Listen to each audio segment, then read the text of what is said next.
Hi friends, this is a Thanksgiving story that talks about what you might prepare or you might eat. It's called The Night Before Thanksgiving.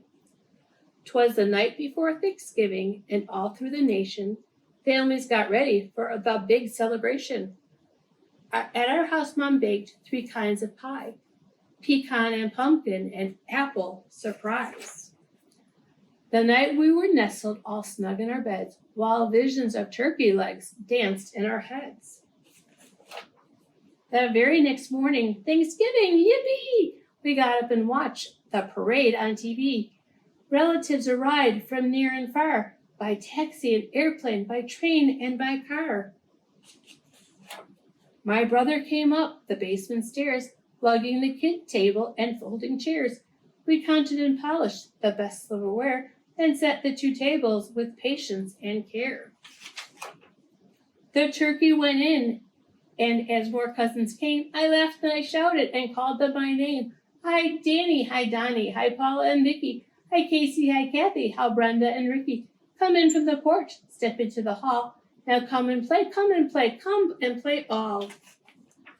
So up to my room my cousins they flew. We played with my toys and computer games too. We made pilgrim hats and funny shoe buckles and put on skits for our aunts and our uncles. All were assembled except Uncle Norm, who called to us to say he was stuck in a storm. Wonder if it's a rainstorm or a snowstorm. Meanwhile, my mother was getting out yams, cranberry jelly, and honey-baked hams.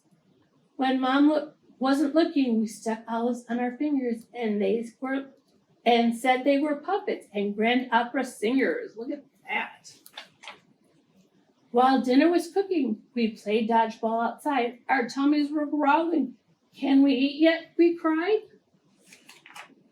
The timer then sounded. The turkey was cooked.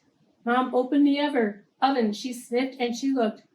When what to our watering mouth should appear but a marvelous bird which caused us a cheer.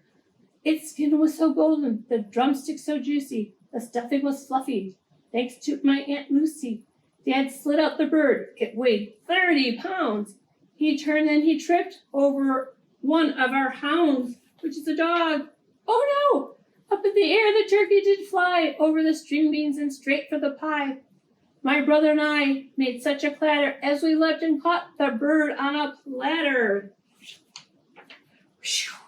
All right, said Grandpa, get out with the carving. Can't you see that the people are starving?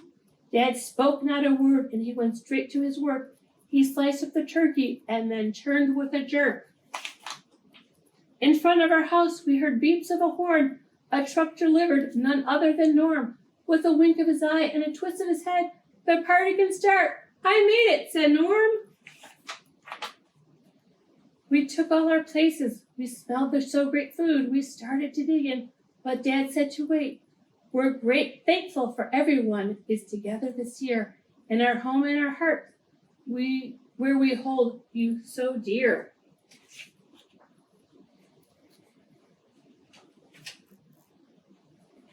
My page is stuck, friends. Here we go. We ate and we ate, yet last but not least, the very next day was a leftover feast. Do you ever have turkey the day after, or some potatoes or anything else? What do you eat for Thanksgiving?